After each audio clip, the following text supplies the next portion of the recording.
It was one of the most audacious acts of terror the world had ever seen. They used 350 kilos of gelignite and TNT, and they planted the bomb in broad daylight in a building full of people. Nearly 60 years on, and it is as fresh in the memory as ever for those involved. I was running as fast as I could, with the bomb on my shoulder. There were a lot of explosives inside. It was heavy. The bomb killed 91 people and 45 others were injured. But little did the bombers of Jerusalem's King David Hotel back in 1946 know that they were one day to be hailed as the founding fathers of a new age of terror. For their success inspired waves of imitators around the world. If my sacrifice for that is to be called a terrorist, then I'm glad to have been a terrorist for liberation. We didn't mind being called terrorists then, because we actually used force, such force, a brutal force, in order to get rid of them. We knew we only had one chance in 1,000 of coming out alive. The death was around every corner. This is the story of the birth of modern terrorism, of the activists who invented it, and of how it has been appropriated and dispersed around the globe.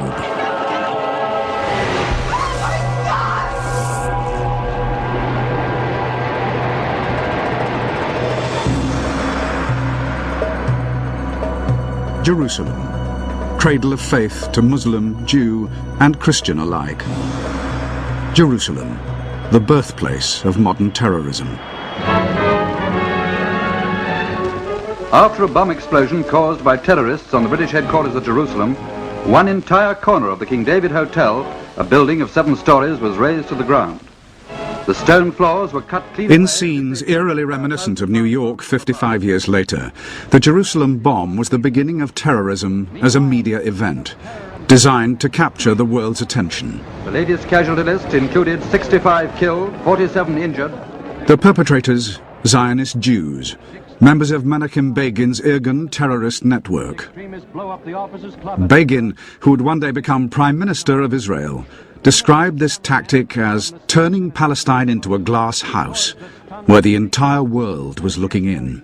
I think it was one of these acts of violence that, ahead of its time, in an era before CNN, before instantaneous news, was choreographed precisely to attract international attention. We were a minority, but we were a minority with a clear ideology that we must have a Jewish state to rebuild the state which was existing many, many hundreds of years ago.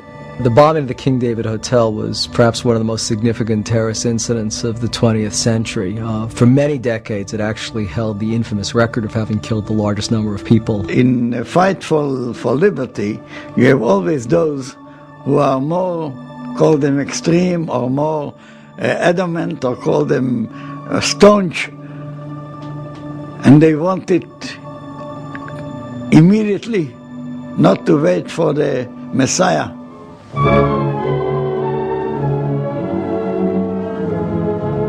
Still lying under the shadow of terrorist attacks, many areas of Palestine are... By the end of World War II, the British, who had been made responsible for looking after Palestine by the old League of Nations 27 years earlier, found it to be a serious headache.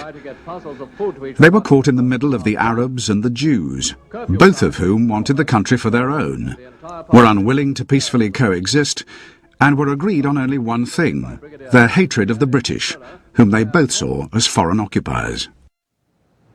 The British military and administrative headquarters was here, in the south wing of the King David Hotel in Jerusalem. The luxury hotel itself still functioned with guests, restaurants, bars, and Sudanese waiters. Jerusalem at that time, it was a fortress, and I walk through the town and put in my mind every place and think about how can we attack this place. If we succeed, it's very important the whole world will see that we can fight even the British. Begin and Ellis decided on a daring plan. They would strike at the very heart of British rule, the King David Hotel itself. If they succeeded here, the whole world would take notice. The terrorist bomb was hidden in 7 milk churns and delivered in a hijacked pickup truck to the hotel's basement kitchen. We jumped out and everyone took up their positions. I took the churn and started to run. I was thinking, how do I get to the place where I have to put the churn down? That's how I started. Anyway, there were lots of people around in the corridor, and we tried to move them out of the way. Here, there, to the side. But there were some who resisted, but we threatened them with our weapons. I wasn't dressed as a civilian or a soldier. I was dressed like an Arab, with a jalaba and a keffiyeh, with that ring on your head. You know, like, what's he called? The leader of the Arabs. You know, Arafat. There were 7 churns, weighing 350 kilos in all. I ran until I reached the place where I had to put it down, with the churn on my shoulder. I carried on, until I got to the place where the British people were. I saw a pillar that used to be here, and I put the churn down and ran away immediately. I waited in my position until all the churns were together, and then the time would come for the explosion. All the churns together were like one whole man, a complete bomb. The bomb went off at 12:37 and was devastating. But of the 91 dead, only 28 were British. 17 Jews died alongside 41 Arabs. Of all these, 54 were innocent civilians, unconnected to the British authorities in any way. It's classic terror in that it's off the mainstream. It's not a reflection of the policies of the then Israeli leadership, which had a very strong ethical approach to the use of violence, admirable in many ways. And it shows too a sign of the future in that it's the damage being done by the splinter of the main movement, which is the damage we frequently call terrorist, and which is the most likely to be without any moral dimension.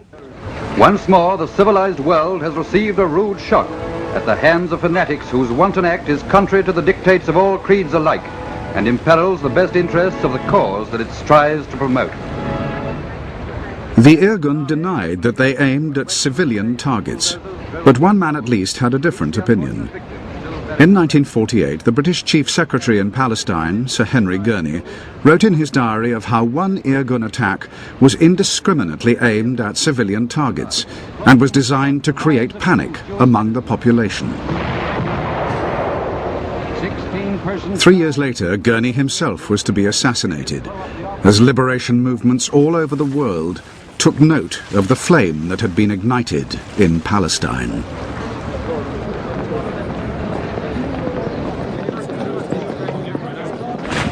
By 1948, the British and the world community had lost their appetite for the fight against the Jewish terrorists, and the British abandoned Palestine, leaving Arab and Jew to fight it out amongst themselves.